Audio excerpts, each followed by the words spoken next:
What's good? It's Jay Jordan. It's another episode of Cosmo Vision Worldwide. And I'm sitting here with SirMiltheBarber. We out here on Lake Cosmo. The whole motive is to inspire individuals like yourself through the things that you're passionate about doing. Yo, man, pleasure for coming out. Man, I'm happy to be here, brother. Absolutely. Listen, man, it's absolutely imperative that individuals who are aspiring to be entrepreneurs see this video right here, because I feel as though you are an aspiring individual, man, when it comes to doing something that you're passionate about doing. Absolutely, absolutely. It wasn't something that was always easy. Yeah. This wasn't an easy journey for you getting to where you are. For those who don't know, SirMiltheBarber is a celebrity barber, and you know, when you're in the game and you're being an entrepreneur and you know you go through trials and adversity, sometimes it could knock us on our back and we don't get back up. But this young man right here, he persevered, he got back up, he faced some serious challenges in his life to be doing the thing that he's passionate about doing, and pretty damn good at it. You know what I mean? How did this all come about? You and cutting, you know, but it's something that you were passionate about, but it's something that came about, you know. Yeah. It was something that definitely came about, and then I became passionate about it.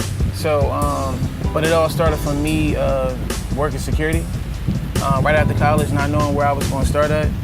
And then from me getting laid off at my job and forcing me to get into that.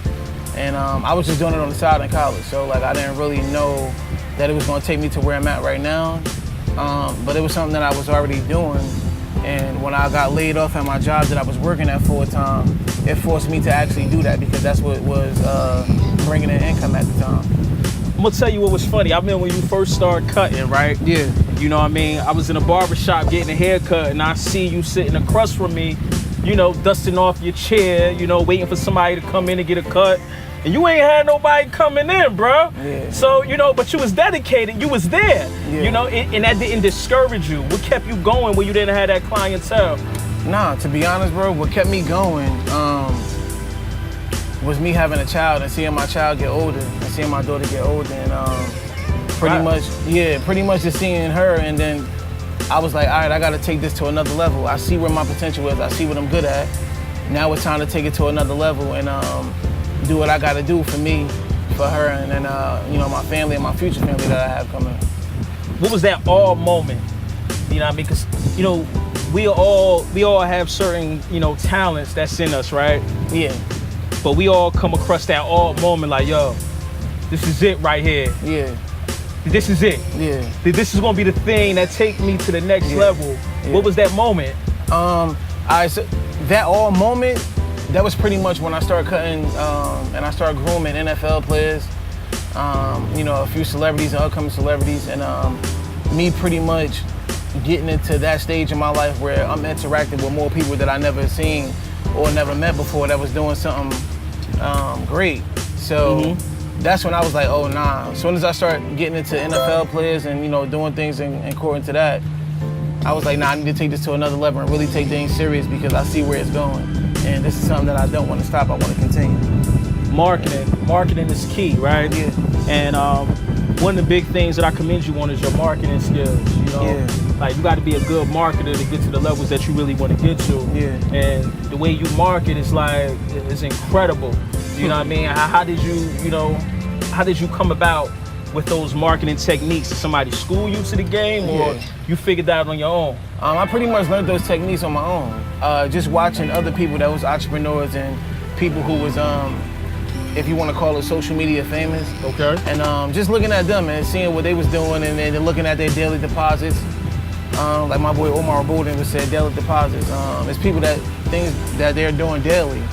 And just looking into that, and I'm like, nah, this is what I need to do, but I need to incorporate it with barbering and grooming. So I'm going to do it the way I do it, but it's also going to be, you know, from other people's experiences and what I see them doing. Gotcha. But how did you know this was it for you? Like, what was that factor?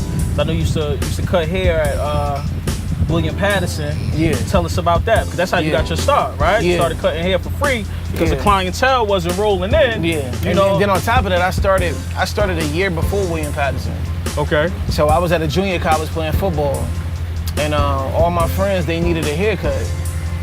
So I'm like, wow, like we in an environment where like it's no barbershops, there's no people out here who professionally groom.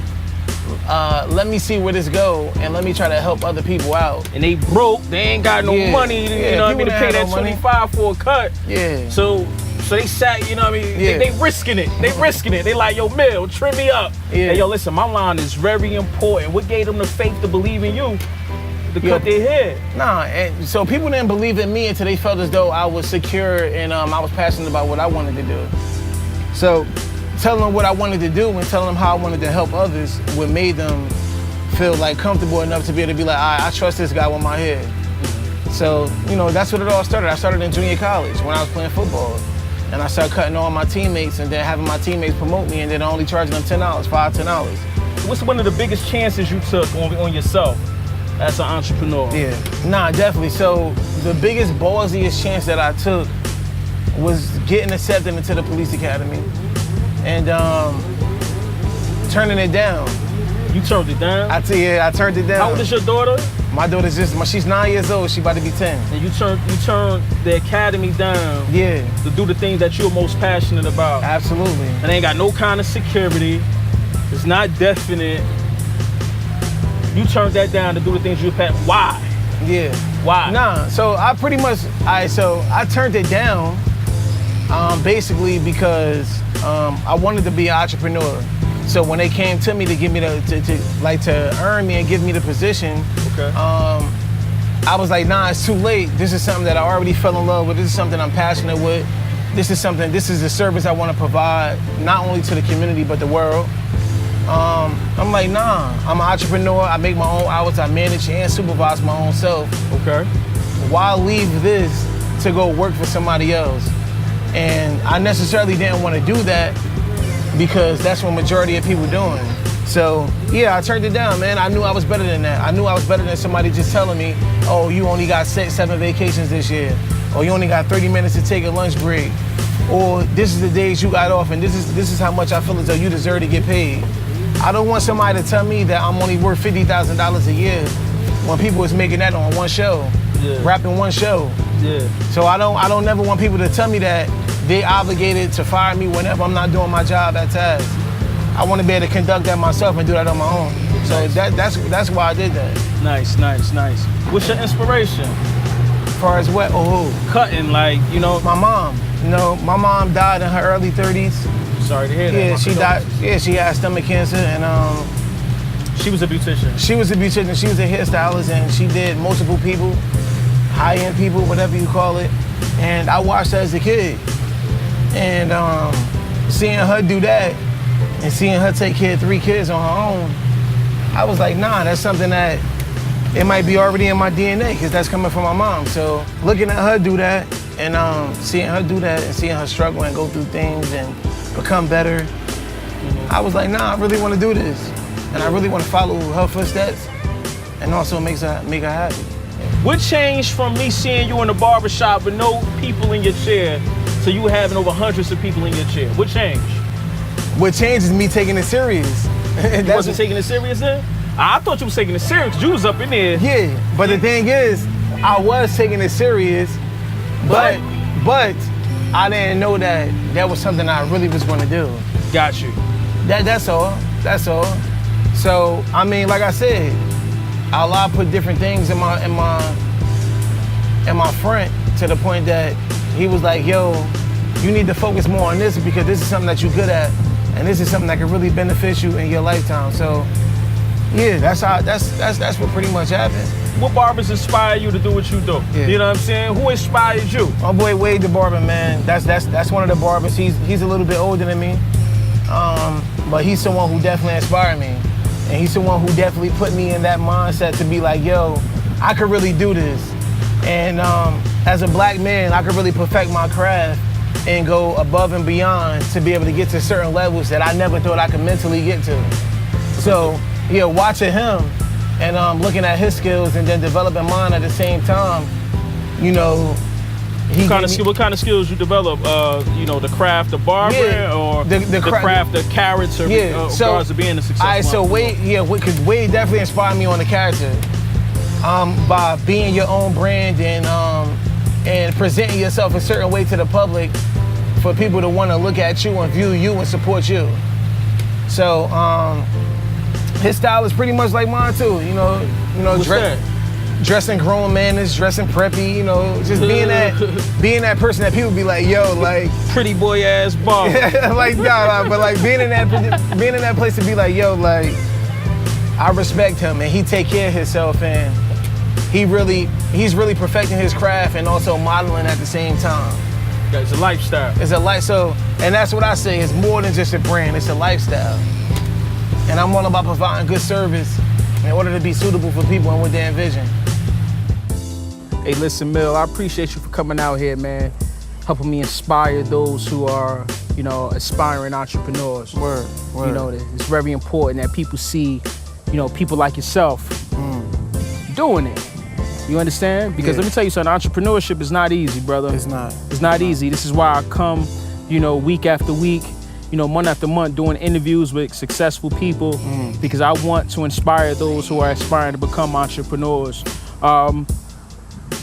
Words of wisdom to those who want to get to where you at regards to cutting hair, being a barber.